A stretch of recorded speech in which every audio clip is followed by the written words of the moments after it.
Hello friends, welcome to study with crazy guru. Friends, आज हम CRPF tradesman में जो जॉब नोटिफिकेशन, ड्राइवर, मैकेनिक्स और बहुत सारे एग्जाम नोटिफिकेशन निकला है, तो उस पर जो हम टेस्ट सीरीज का श्रृंखला स्टार्ट किए हुए हैं।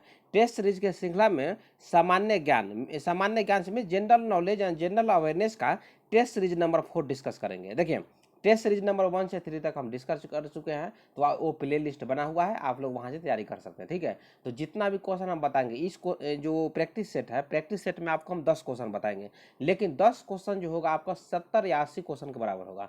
पूरा एक्सप्लेनेशन के साथ आपको बताएंगे। क्वेश्चन जो एक क्वेश्चन आपका है, प्रीवियस ईयर आपका क्वेश्चन पूछा गया है, तो ये प्रीवियस ईयर आधारित क्वेश्चन है। क्वेश्चन जो है इसी तरह आपसे पूछे जाएंगे, समझ गए होंगे। तो स्टार्ट करते हैं। उससे पहले बता दें, चैनल पे नए हैं तो चैनल को सब्सक्राइब कर दीजिएगा और क्लास को शेयर कीजिए। जो भी आपका जो फ्रेंड है सीआरपीएफ ट्रेड्समैन का फॉर्म डाले हैं, उनको बताइए study with crazy Guru channel पे सीआरपीएफ ट्रेड्समैन का एग्जाम जो प्रिपरेशन है उसका स्टार्ट हो चुका है। तो स्टार्ट करते हैं। उससे पहले बता दें, देखिए ये आपका सिलेबस है, तो सिलेबस का ज्ञान भी रहना आपके लिए महत्वपूर्ण है। देखिए, general intelligence and reasoning 25 question देखने को मिलेगा। उसके बाद देखिए general knowledge and general awareness 25 question देखने को मिलेगा। उसके बाद एलिमेंट्री मैथमेटिक्स से 25 क्वेश्चन, और जनरल इंग्लिश या जनरल हिंदी ये ऑप्शनल है, जनरल इंग्लिश कीजिए या जनरल हिंदी कीजिए, 25 क्वेश्चन आएगा। तो आपको जनरल हिंदी भी बता रहे हैं, उसे बताया ना, जनरल हिंदी से आप क्वेश्चन करके आइएगा। 25 से कम 22 क्वेश्चन आप सही करके आइएगा, क्योंकि क्वेश्चन ईजी क्वेश्चन आपसे देखने को मिलता है और हम आपका इसका तैयारी भी करवाते हैं। तो सभी सब्जेक्ट का जो मतलब तैयारी है स्टडी विथ क्रेजी ग्रुप पे आपको कराया जाएगा। देखिए, आज का फर्स्ट क्वेश्चन पे आते हैं। फर्स्ट क्वेश्चन क्या है? देखिए, क्वेश्चन है रानी दुर्गावती संबंधित है। मतलब क्वेश्चन पूछा गया है रानी दुर्गावती जो है किस शहर से संबंधित है। देखिए, किस शहर से संबंधित है। देखिए, पन्ना कहाँ पे है? तो मध्य प्रदेश में ही है। रीवा मध्य प्रदेश में है, जबलपुर मध्य प्रदेश में है, ग्वालियर भी मध्य प्रदेश में है, याद रखिएगा। तो कहाँ से संबंधित है रानी दुर्गावती? तो जबलपुर से संबंधित है। ऑप्शन डी जो है करेक्ट आंसर है। क्या है? ऑप्शन डी जो है करेक्ट आंसर है। तो इनके बारे में महत्वपूर्ण जानकारी देख लेते हैं, क्योंकि क्वेश्चन जो है यहाँ से देखने को मिल जाता है। तो 21 का क्या है? ऑप्शन डी करेक्ट आंसर है। देखिए, रानी दुर्गावती जी का संबंध जो है जबलपुर से है। रानी दुर्गावती जी कालिंजर के राजा कौन थे? राजा कीर्ति सिंह चंदेल की पुत्री और गोंड राजा दलपत शाह की पत्नी थी। तो ऐसा भी क्वेश्चन देखने को मिल जाएगा। रानी दुर्गावती के पति का नाम क्या है? तो राजा दलपत शाह है। कौन है? राजा दलपत शाह है, जो कि गोंद राजा थे, याद रखिएगा। कौन कौन राजा थे? गोंड राजा थे। देखिए, रानी दुर्गावती का जन्म दुर्गा अष्टमी के दिन हुआ था, इसलिए इनका नाम क्या पड़ा? इसलिए इनका नाम दुर्गावती रखा गया था। तो ये आप याद रखिएगा। उसके बाद देखिए, गोंडवाना राज्य की राजधानी कौन है? गोंडवाना राज्य की राजधानी क्या थी उस समय? तो चौरागढ़ थे। क्या थे? चौरागढ़ थे। ये याद रखिएगा, ठीक है। उसके बाद देखिए, रानी दुर्गावती जी ने 1549 से 1564 ईस्वी तक सफलतापूर्वक वीर नारायण मरावी की राजमाता और संरक्षिता के रूप में कार्य की थी। याद रखिएगा। देखिए, कब? 1549 से 1564। तो आपको याद आया 1549 से 1564। तो उस समय मुगल सम्राट कौन था? उस समय मुगल सम्राट था अकबर। कौन था? अकबर था। कौन था? अकबर था मुगल सम्राट, याद रखिएगा, ठीक है। उसके बाद देखिए, आपको थोड़ा सा बता दें। देखिए, मुगल सम्राट जो अकबर था, अकबर के सेनापति आसफ खां का आक्रमण हो जाता है, और 1564 ईस्वी में क्या होता है? रानी दुर्गावती जो है उनकी मतलब लड़ते हुए शहीद हो जाती है, मतलब उनकी मृत्यु हो जाती है। ये याद रखिएगा, ठीक है। उसके बाद आपको बता दें, जबलपुर विश्वविद्यालय और जबलपुर में जो स्थित संग्रहालय है, जो नाम रखा गया है रानी दुर्गावती जी के नाम पर ही रखा गया है। किसका नाम? जबलपुर में जो संग्रहालय है और जबलपुर में जो विश्वविद्यालय मतलब यूनिवर्सिटी है, उसका नाम जो रखा गया है रानी दुर्गावती जी के नाम पे रखा गया है। तो इतना आपके लिए महत्वपूर्ण जानकारी है। उसके बाद आप नोट कर लीजिए 24 जून। कब? 24 जून 1988, मतलब 1988 ईस्वी की बात है। रानी दुर्गावती जी के बलिदान दिवस पर एक डाक टिकट जारी किया गया था। तो इतना आप जानना जरूरी है। कब? 1988 में डाक टिकट जारी किया गया था उनके बलिदान पर। किनके बलिदान पे? रानी दुर्गावती जी के बलिदान पे। तो देखिए फ्रेंड्स, क्वेश्चन जो है इसी तरह क्वेश्चन पूछे जाते हैं और पूरा हम आपको डिस्कस करवाते हैं इसी तरह। क्वेश्चन जो है आपको किसी तरह क्वेश्चन आपसे देखने को मिल जाएगा, ठीक है। तो बहुत सारे स्टूडेंट को यदि डाउट होगा, सर ऐसा इजी क्वेश्चन आएगा या इतना भारी क्वेश्चन आता है, देखिए क्वेश्चन इसी तरह पूछे जाते हैं। और आपका जो सीआरपीएफ में क्वेश्चन पूछे जाएंगे ट्रेड्समैन में, क्वेश्चन इजी ही आते हैं, याद रखिएगा। नेक्स्ट क्वेश्चन पे आते हैं। नेक्स्ट क्वेश्चन 22 क्वेश्चन है, भारतीय वन्य जीवन संस्थान, भारतीय वन्य जीवन संस्थान स्थित है, तो कहाँ पे स्थित है? देहरादून में है। ऑप्शन सी जो है करेक्ट आंसर है। तो और भी महत्वपूर्ण संस्थान देख लेते हैं, ठीक है, क्योंकि क्वेश्चन है देखने को मिल जाता है। देखिए क्वेश्चन है, केंद्रीय आलू अनुसंधान केंद्र कहाँ पे है? तो शिमला में है, ये याद रखिएगा। राष्ट्रीय कृषि अनुसंधान केंद्र VVI क्वेश्चन है, नई दिल्ली में है। भारतीय सर्वेक्षण संस्थान कहाँ पे है? देहरादून में है। नेक्स्ट देखते हैं। नेक्स्ट है, राष्ट्रीय रसदार फल अनुसंधान केंद्र कहाँ पे है? जादूगोरा। जादूगोरा कहाँ है? आप लोग जानते होंगे, झारखंड में है, याद रखिएगा। उसके बाद देखिए नेक्स्ट है, मुख्य नियंत्रण सुविधा कहाँ पे है? हासन। हासन कहाँ पे है? कर्नाटका में है। उसके बाद नेक्स्ट है, प्लाज्मा अनुसंधान संस्थान। प्लाज्मा अनुसंधान संस्थान जो है गांधीनगर गुजरात में है। तो देखिए फ्रेंड्स, क्वेश्चन जो है इसी तरह पूछे जाएंगे। नेक्स्ट क्वेश्चन पे आते हैं। नेक्स्ट क्वेश्चन है, विषुवत रेखा पर गुरुत्व के कारण त्वरण बताइए। विषुवत रेखा पर यदि ग्रेविटी होता है, मतलब गुरुत्व होता है, तो उसके कारण जो एक्सीलरेशन है, एक्सीलरेशन मींस त्वरण, त्वरण क्या होता है बताइए। तो त्वरण जो है ध्रुवों, जो गुरुत्व है ध्रुवों पर त्वरण की अपेक्षा कम होती है। विषुवत रेखा पर गुरुत्व के कारण त्वरण ध्रुव पर त्वरण की अपेक्षा कम होती है। तो 23 का ऑप्शन जो है एक करेक्ट आंसर है। एक क्वेश्चन आपका VVI, देखिए लिख दिए ना, VVI क्वेश्चन, VVI क्वेश्चन है। क्वेश्चन जो है यहाँ से देखने को आपको मिल जाएगा। तो 23 का ऑप्शन ए करेक्ट आंसर है। इसके बारे में और भी महत्वपूर्ण देख लेते हैं, और जो भी हो आपको हम और भी एक्स्ट्रा जानकारी दे देंगे। देखिए क्या है, विषुवत रेखा पर गुरुत्व के कारण त्वरण ध्रुवों पर त्वरण की अपेक्षा कम होती है।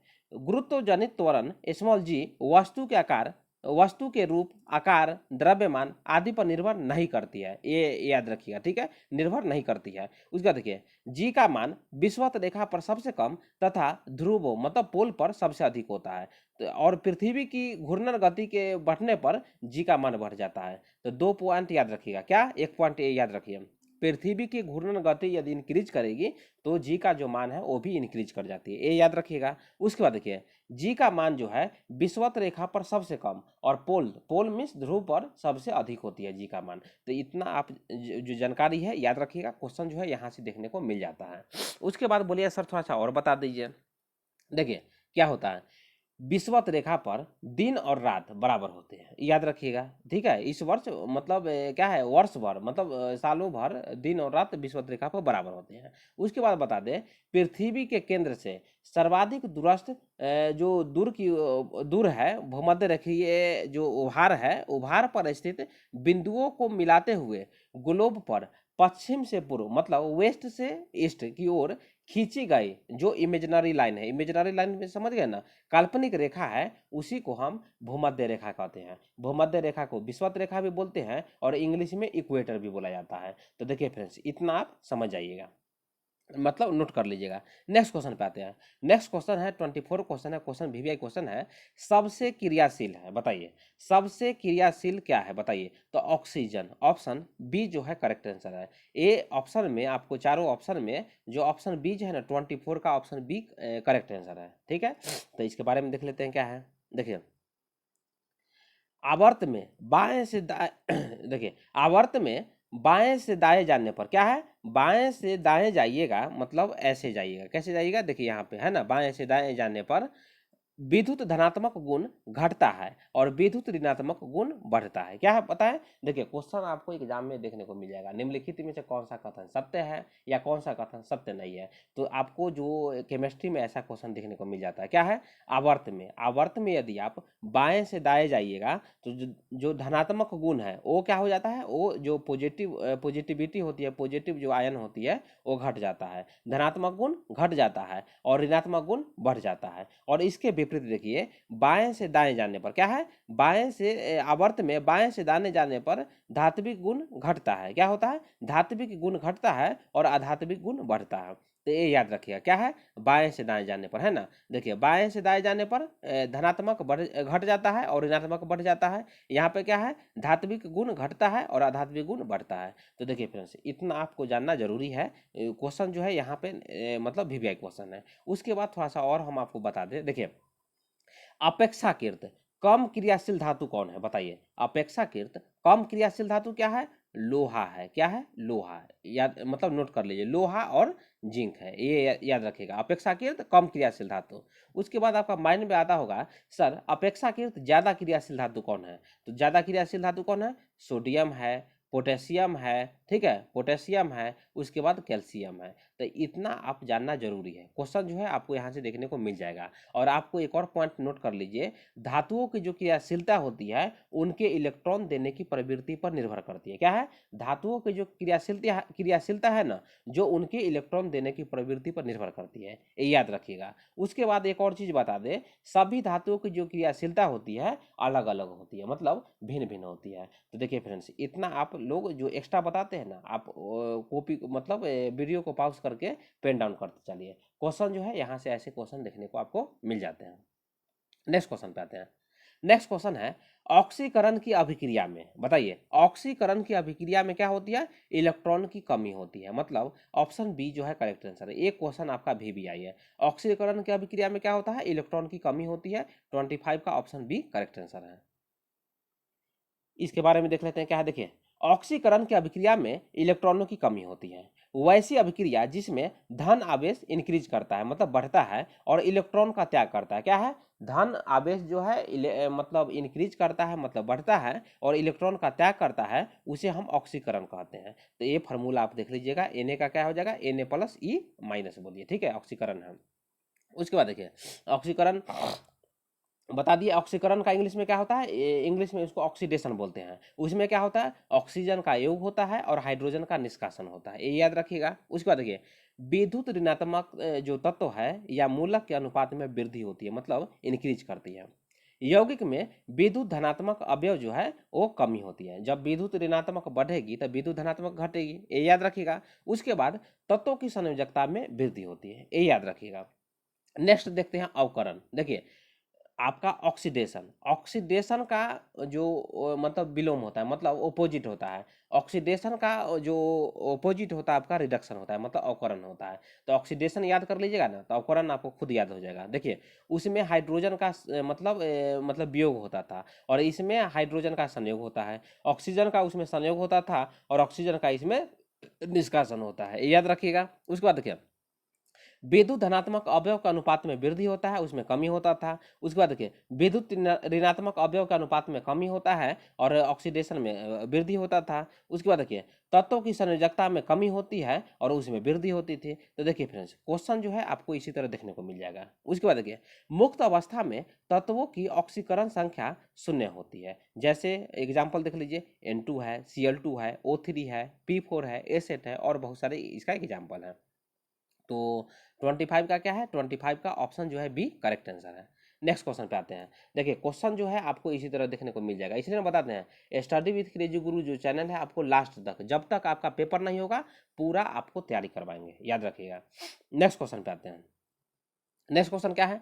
रेडॉन है क्या है, बताइए रेडॉन क्या है? तो रेडॉन जो है एक अक्रिय गैस है, मतलब ऑप्शन जो है बी मतलब करेक्ट आंसर है। क्या है? ऑप्शन बी करेक्ट आंसर है। देखिए क्वेश्चन ए भी आई है, क्वेश्चन जो है यहाँ से देखने को मिल जाएगा। रेडॉन क्या है? एक अक्रिय गैस है। तो इसके बारे में जानकारी देते हैं, और जो भी महत्वपूर्ण जानकारी है उसके बारे में और हम बताएंगे। देखिए रेडॉन जो है अक्रिय गैस है। भूकंप के समय रेडॉन गैस निकलती है। भूकंप के समय क्या निकलती है? एक मतलब रेडॉन गैस निकलती है। इंडोर प्रदूषण में सबसे जिम्मेदार जो गैस होती है रेडॉन होती है। उसके बाद देखिए अक्रिय गैस कौन कौन है? आपके माइंड में क्वेश्चन आता होगा और एग्जाम में पूछ देगा निम्नलिखित में से कौन सा जो गैस है अक्रिय गैस नहीं है। तो अक्रिय गैस कौन कौन है? हीलियम है, नियोन है, आर्गन है, क्रिप्टॉन है, जिनॉन है, और रेडॉन है। तो इतना आप याद कर लीजिएगा, ठीक है। तो helium, neon, argon, krypton, xenon और रेडॉन अक्रिय गैस है, ठीक है। रेडॉन एक रेडियो सक्रिय तत्व है। देखिए रेडियो सक्रिय तत्व जो रेडॉन है, ये पांचवा रेडियो सक्रिय तत्व क्या है? पांचवा है। तो बोलिए सर पहला कौन है? पहला यूरेनियम है, दूसरा थोरियम है, तीसरा रेडियम है, चौथा पोलिनियम है, और पांचवा जो है रेडॉन है। तो ये आप नोट कर लीजिएगा, क्वेश्चन जो है यहाँ से देखने को मिल जाएगा, याद रखिएगा। उसके बाद देखिए 26% नाइट्रॉन के साथ मिलाकर आर्गन आर्गन विद्युत बल्बों में तथा रेडियो बल्बों और ट्यूबों में प्रयुक्त होती है। तो इतना आप याद रखिएगा। उसके बाद थोड़ा सा और महत्वपूर्ण जानकारी दे देते हैं अक्रिय गैस के बारे में। देखिए अक्रिय गैस वे गैसें होते हैं जो साधारणतः रासायनिक अभिक्रिया में भाग नहीं लेती है और सदा ही मुक्त अवस्था में प्राप्त होती है। क्या है? अक्रिय गैस जो है रासायनिक अभिक्रिया में भाग नहीं लेती है, लेकिन जो प्रकृति में पाई जाती है, नेचर में पाई जाती है, वो मुक्त अवस्था में पाई जाती है। याद रखिएगा, इसका एग्जाम्पल बता दिए। उसके बाद बोलिए सर इसका जो ये कैसे होती है, देखिए ये रंगहीन होती है, गंधहीन होती है और स्वादहीन होती है, ये याद रखिएगा। उसके बाद रेडॉन, रेडॉन का परमाणु संख्या आपसे पूछा जाएगा। रेडॉन की परमाणु संख्या 86 होती है और रेडॉन की जो खोज किया था रदरफोर्ड के द्वारा किया गया था। तो देखिए फ्रेंड्स, क्वेश्चन जो है यहाँ से ऐसे देखने को मिल जाता है। नेक्स्ट क्वेश्चन 27 पे आते हैं। क्वेश्चन है आलू में वानस्पतिक उत्पादन किस भाग द्वारा होता है? तो किस भाग द्वारा होता है बताइए? तो तने द्वारा होता है। ऑप्शन जो है डी करेक्ट आंसर है। ठीक है, और भी महत्वपूर्ण जो बीज है उसके बारे में बताते हैं कहाँ से उत्पादन होता है, क्योंकि क्वेश्चन जो है आपको एग्जाम में पूछे जाएंगे। तो 27 का ऑप्शन जो है डी करेक्ट आंसर है। देख लीजिए और क्या है। आलू में वानस्पतिक उत्पादन तने द्वारा होता है। भूमिगत तने अनेक प्रकार के होते हैं। कंद, कंद से कैसे होते हैं? कंद मतलब ट्यूबर बोलते हैं, जैसे आलू है। सलकंद, सलकंद से कैसे होते हैं? प्याज है, लहसुन है, लिली है एग्जाम्पल। उसके बाद देखिए घनकंद, घनकंद का एग्जाम्पल क्या है? अरबी है, केसर है, जिमी कंद है। तो देखिए फ्रेंड्स, क्वेश्चन जो है आपको यहाँ से देखने को मिल जाएगा और आप याद कर लीजिएगा। और ये जो है ना, ये याद कर लिया, प्रनाभ स्तंभ, प्रनाभ स्तंभ का एग्जाम्पल क्या है? नागफनी है, कैकटई है, ये सब क्या है? प्रनाभ स्तंभ का एग्जाम्पल है। तो क्वेश्चन यहाँ से देखने को आपको मिल जाता है। नेक्स्ट क्वेश्चन पे आते हैं। नेक्स्ट क्वेश्चन 28 क्वेश्चन है, भारतीय संविधान में अल्पसंख्यकों को मान्यता किस आधार पर दी गई है? तो किस आधार पर दी गई है? देखिए इसका ऑप्शन डी करेक्ट आंसर हो जाएगा, कुल जनसंख्या के साथ उस वर्ग की जनसंख्या का अनुपात, मतलब ऑप्शन डी करेक्ट आंसर है। आपका माइंड में मतलब ये सोच आता होगा सर अल्पसंख्यक किसे कहते हैं? देखिए अल्पसंख्यक ऐसा समुदाय जिसका सामाजिक, आर्थिक तथा राजनीतिक रूप से कोई प्रभाव न हो और उनकी आबादी नगण्य हो, उन्हें क्या कहा जाता है? उन्हें अल्पसंख्यक कहते हैं। तो ये याद रखिएगा, क्वेश्चन जो है यहाँ से देखने को मिल जाएगा, याद रखिएगा। उसके बाद क्या है? भारतीय संविधान में भारत राष्ट्रीय अल्पसंख्यक आयोग अधिनियम 1992 की जो धारा है, देखिए 1992 की धारा, धारा क्या है? एक्ट बोलिए, धारा या एक्ट 2C के अंतर्गत मुस्लिम, सिख, ईसाई, बौद्ध, जैन और पारसियों को अल्पसंख्यक समुदाय के रूप में अधिसूचित किया गया है। तो क्वेश्चन जो है यहाँ से आपको देखने को मिल जाएगा। तो 28 का क्या है? 28 का ऑप्शन डी जो है करेक्ट आंसर है। तो आप सोचते होंगे सर थोड़ा सा और बता दीजिए, देखिए क्या है। भारतीय संविधान के जो आर्टिकल है, मतलब अनुच्छेद 350 ख में भाषाई अल्पसंख्यक वर्गों के लिए विशेष अधिकारी के संबंध में प्रावधान है, याद रखिएगा। उसके बाद देखिए संविधान के अनुच्छेद 29 अल्पसंख्यक वर्गों के हितों का संरक्षण करती है, प्रदान करती है। तो देखिए आपको आर्टिकल 29 याद है? देखिए मौलिक अधिकार मतलब क्या है? ये है मूल अधिकार, मौलिक अधिकार नहीं, मतलब मूल अधिकार का फंडामेंटल राइट्स जो है भाग 3, भाग 3। और आर्टिकल कब कहाँ से कहाँ तक है? आर्टिकल 12 से 35 तक भारतीय मतलब फंडामेंटल राइट्स के बारे में बताया गया है, मतलब मूल अधिकार के बारे में बताया गया है भाग 3 और आर्टिकल 12 से 35 में। और जो आर्टिकल 29 जो है अल्पसंख्यक वर्गों के हितों का संरक्षण जो प्रदान कर दिया है भारतीय संविधान के मूल अधिकार में दिया गया है। तो क्वेश्चन जो है यहाँ से देखने को आपको मिल जाता है। और मूल अधिकार पे आपका हम सेपरेट वीडियो भी ला देंगे, आपको टेंशन लेने की जरूरत नहीं है। आप लोग वीडियो के लास्ट तक बने रहिए और आप चैनल से जुड़े रहिएगा, एग्जाम तक आपका जितना भी महत्वपूर्ण जानकारी है हम आपको यहाँ दे देंगे। उसके बाद देखिए आर्टिकल 29 देख लिए क्या था? अल्पसंख्यक वर्गों के हितों का संरक्षण था। आर्टिकल 30 क्या है? आर्टिकल 30 जो है शिक्षा संस्थानों की स्थापना और प्रशासन करने का अल्पसंख्यक वर्गों का अधिकार से संबंधित है। मतलब 29 में उसका जो अल्पसंख्यक वर्ग है उसके हितों के बारे में, संरक्षण के बारे में बताया गया है। और आर्टिकल 30 में जो अल्पसंख्यक वर्ग है उसके बारे में प्रशासन कैसा होना चाहिए, उनको शिक्षा का अधिकार देना चाहिए, कैसे होना चाहिए, उनको प्राप्त करने के लिए आर्टिकल 30 में बताया गया है। तो देखिए फ्रेंड्स इतना आपके बारे में जानना मतलब जरूरी है। नेक्स्ट क्वेश्चन 29 क्वेश्चन पे आते हैं। नीति आयोग के उपाध्यक्ष को भारत सरकार के सरकारी वरीयता क्रम में महत्व का दर्जा दिया गया है। तो इसका आंसर क्या हो जाएगा? भारत सरकार के कैबिनेट मंत्री के समान, भारत सरकार के कैबिनेट मंत्री के समान जो नीति आयोग के उपाध्यक्ष है ना, भारत सरकार के सरकारी वरीयता के क्रम में उन्हें दर्जा दिया गया है। तो 29 का ऑप्शन जो है ये करेक्ट आंसर है। ये क्वेश्चन भी आई है, आपको एग्जाम में देखने को मिल जाएगा। ठीक है, देख लेते हैं क्या है। नीति आयोग के उपाध्यक्ष को भारत सरकार के सरकारी वरीयता क्रम में भारत सरकार के कैबिनेट मंत्री के समान महत्व का दर्जा दिया गया है, ये याद रखिएगा। उसके बाद देखिए, राज्यसभा के उपसभापति, राज्यों के उप मुख्यमंत्री, लोकसभा के उपाध्यक्ष, नीति आयोग के सदस्य, केंद्र के राज्य मंत्री को समान वरीयता क्रम 10 में रखा गया है, तो ये याद रखिएगा, ठीक है। उसके बाद देखिए, भारत के महान्यायवादी, मंत्रिमंडल के सचिव, उप राज्यपाल अपने अपने अपने केंद्र शासित प्रदेशों में समान वरीयता क्रम 11 में रखा गया है, ये याद रखिएगा। उसके बाद देखिए, यूपीएससी के अध्यक्ष, मुख्य निर्वाचन आयुक्त और सीएजी को समान वरीयता क्रम 9 में रखा गया है, तो इतना आप जानना जरूरी है। उसके बाद आपका माइंड में आता होगा सर नीति आयोग में जो एनआईटीआई इसका फुल फॉर्म क्या है, क्वेश्चन जो है यहाँ से देखने को मिल जाएगा।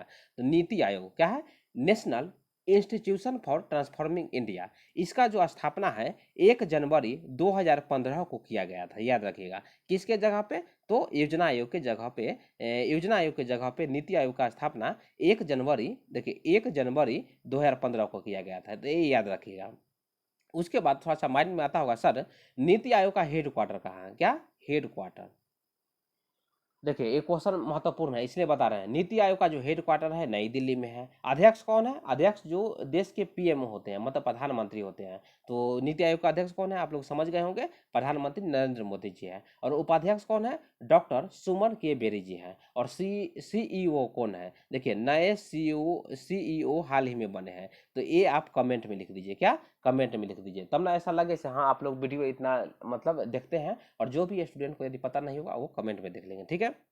नेक्स्ट क्वेश्चन पे आते हैं, जो कि आज का लास्ट क्वेश्चन है निम्नलिखित कौन सा देश दक्षिण एशियाई क्षेत्रीय सहयोग संघ मतलब दक्षिण या सार्क का सदस्य नहीं है। तो 30 का क्या होगा, 30 का ऑप्शन जो बी है मतलब करेक्ट आंसर हो जाएगा। बोलिए क्यों, क्योंकि म्यांमार जो है ना सार्क का मतलब सार्क देश का मतलब सार्क का कंट्री नहीं है। अफगानिस्तान है, मालदीव है, श्रीलंका है। तो इसके बारे में और भी बता देते हैं जानकारी, महत्वपूर्ण जानकारी। देखिए म्यांमार दक्षिण एशियाई संघीय सहयोग संघ का अध्यक्ष नहीं है।